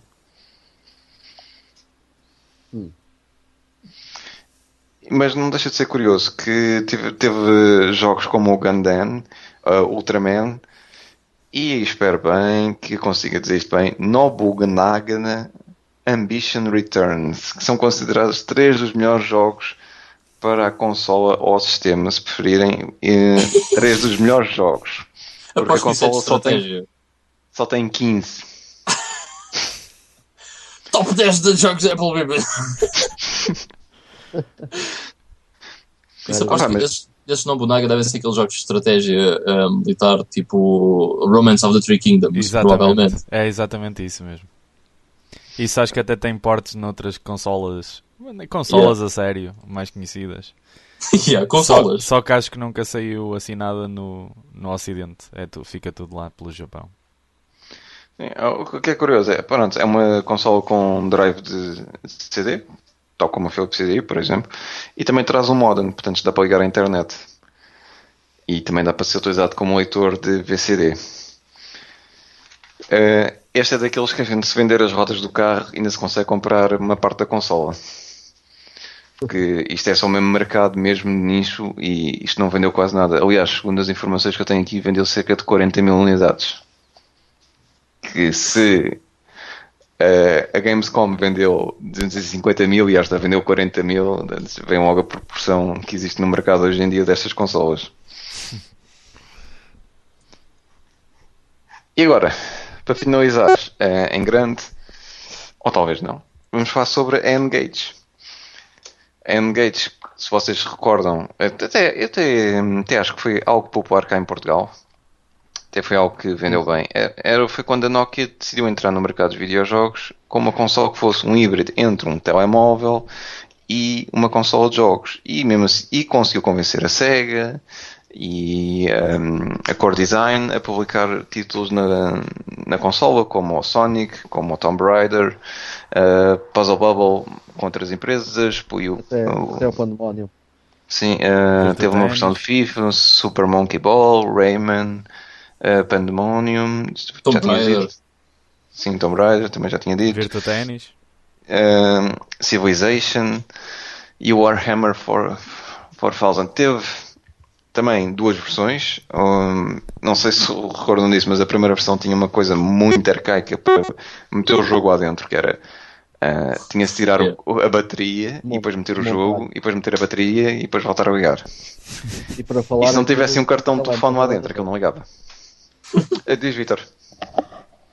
Aquilo, como o telemóvel, não funcionava lá muito bem, porque parecíamos uns seres estranhos a falar. Sim, era a primeira versão que se agarrava de lado.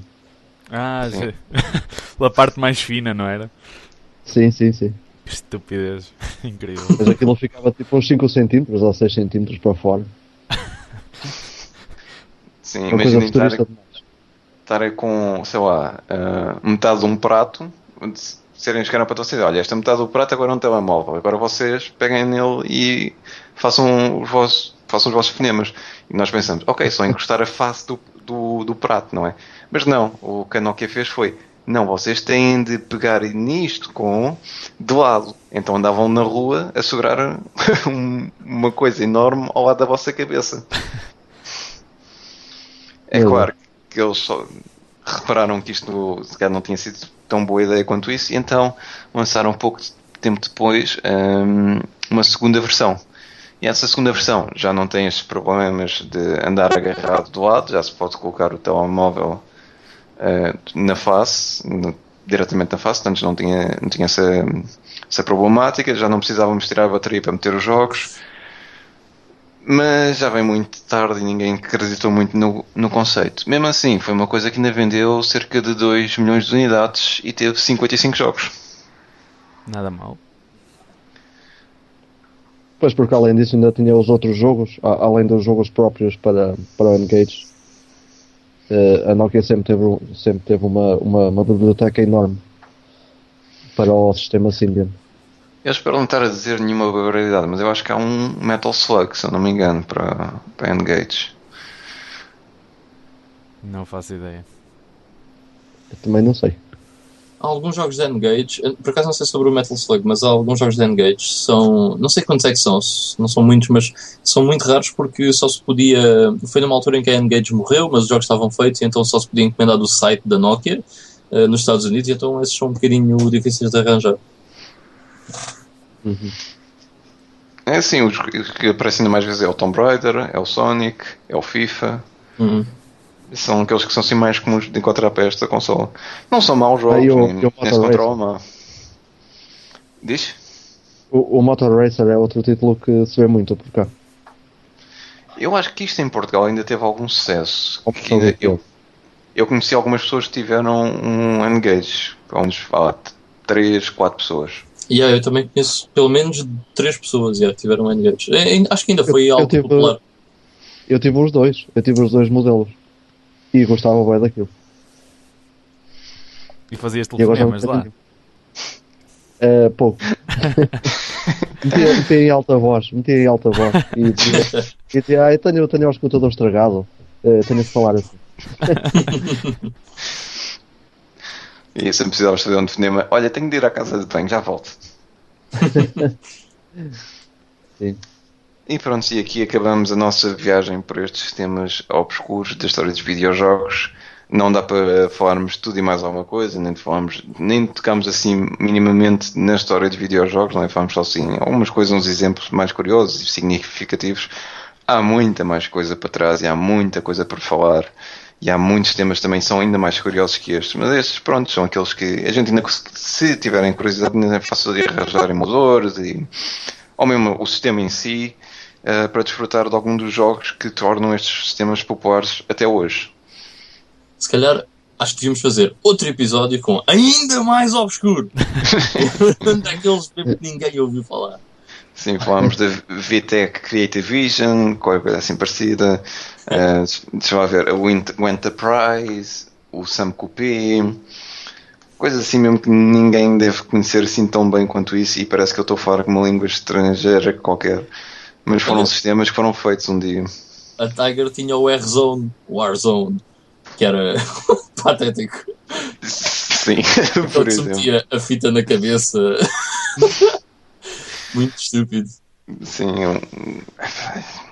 olha, Neo Geo Pocket também podia-se ter falado, Wonder Swan. Uma série deles que podíamos ter. Olha, aqui um muito obscuro que eu aposto que vocês nem nunca ouviram falar nisto. Que eu descobri isto há pouquíssimo tempo. Nem fazia ideia que isto, ou mas tivesse existido, nem sei que ideia macabra que é o Neon. Yeah, I have no idea. E o Neon teve cerca de 10 jogos. Fixe. E é um sistema assim. Parece um leitor de DVD, mas mas é uma consola. Foi assim uma ideia assim um bocado, como é que eu ia dizer, macabra em fazer um sistema baseado num DVD. Ou seja, era um DVD player que também tinha jogos. Como é que isso se chama? Neon? Neon. Olha que eu acho que é a Xbox One, estás a falar. Parece um DVD. Também tem 10 jogos. What the heck is this? Tem tipo o pior comando que eu alguma vez vi. Eu digo já, se soltar é Neon. Yeah. Terrível. Isso é tipo, o comando é horrível. Parece o da 300, o da Nintendo 64, mas pior. Espera um bocado, eu enganei-me. Não tem 10 jogos, tem 8. Muito mais. Incluindo o Space Invaders, e o Bust a Move, e o Miracle Racing, Tempest 3000, Iron Soldier Free e Free Fall 3000 Fury. Olha, também tem o Ballistic, que eu estou aqui a ver. O Pac-Man. E mais nada. Os outros já disseste. Mas olha que é provável que tenham sido mais sistemas assim. Leitores de DVD que se aproveitaram dessa ideia. Sim. E olha, houve uma versão da Samsung e outra versão da Toshiba. Imagina o que é que a Toshiba. A Samsung está a fazer isto, nós também vamos fazer. Mais E nada. pronto. Com esta pérola fecho a minha intervenção. Bem, posso só dizer que não há nenhum no eBay. Não há nenhum. Não há nenhum no eBay. Portanto, you are screwed, se quiserem um. Não, olha, houve um, já não há, foi vendido por 82 libras e 77. A versão da Samsung. Também quem quer comprar isso, não sei. Yeah. Tens de Não ser vale. um colecionador mesmo muito hardcore. Yeah. Aqueles gajos que já têm tipo, tudo e mais alguma coisa, tipo, oh meu Deus, tem que ter qualquer coisa diferente. Ok, havemos de voltar a este tema então, porque ainda há muito para explorar. Ainda há muitas consolas que ficaram aqui por falar e, como disse o Ivan bem, vocês nunca ouviram falar e ficou aí um bom exemplo que eu também nunca tinha ouvido falar. E algumas coisas que foram faladas agora também eram um bocadinho obscuras para mim, só de nome mesmo. Ivan, muito obrigado por teres juntado ao nosso tema Foi tudo central. meu. Eu não sei se querem adicionar aqui mais alguma coisa. Ou se Comprei um fechamos Neon. Sim, comprei o Neon. Olha que eu estou a ver aqui uma coisa muito interessante, que é esta Nuon, os CDs disto eram DVDs. Ou seja, a mídia disto era DVDs. Portanto, é capaz de ser uma das últimas consolas a ser do estilo mega flop, estás a ver, ou super obscuro, porque na geração de 128 bits não havia, que eu saiba, este tipo de consolas assim mais obscuras, não é? Não há consolas de 128 bits. Hã? Não há consolas de 128 bits. Isso. Ok, geração da PS2 e Xbox. Mas nessa altura já não havia assim coisas muito obscuras, portanto isto é capaz de ser uma das últimas desse estilo assim, mais obscuro. A partir de 64 bits as consolas são consideradas DVD consoles. Ok. Portanto fica já a saber, porque não há processadores de 128 bits, nem ninguém fez um processador de 128 bits. Se fores a ver, por exemplo, o processador da Xbox, a primeira, não é esta agora, é de 32 bits, se eu não estou em erro. Ok. É aquela coisa Nice. que a Sega meteu-nos todos a fora, dizer que é bits. Yeah. Ainda me lembro na altura quando saiu a PS3, a Xbox 360, que se falava nas consolas de 512 bits. Bits. E que eu achei bem estranho, porque era 8, 16, 32, 64, não é? E depois houve 128, eu assim, ok, isto é sempre a dobrar, e de repente quadriplicou, porque passou de 128 para 512. Que anda cena. Foi a estupidez é que quadriplicou também. Exato. Pronto, olha, ficámos aí com mais uma lição do Sr. Ivan. Do camarada. Camarada. Então vá, não querem adicionar mais nada? Não, acho que está tudo. Ok, vamos ficar por aqui então. Ivan, muito obrigado pela tua participação. Eu até tive calado quase sempre, porque é um prazer ouvir-te e aprender. E ao resto do pessoal, muito obrigado. Espero que tenham gostado do primeiro episódio de 2014. Esperamos também que continuem connosco e que tenhamos...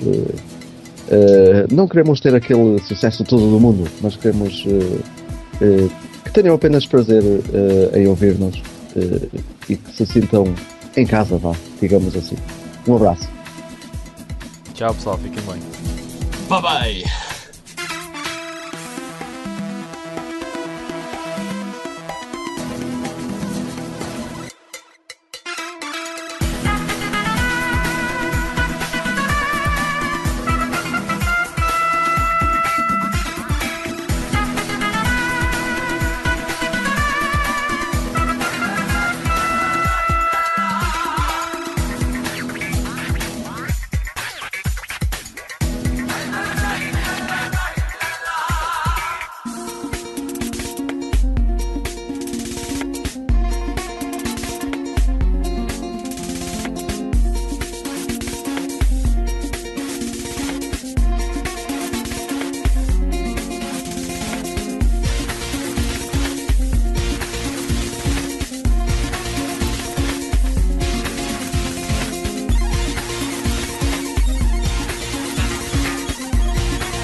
The GameStone.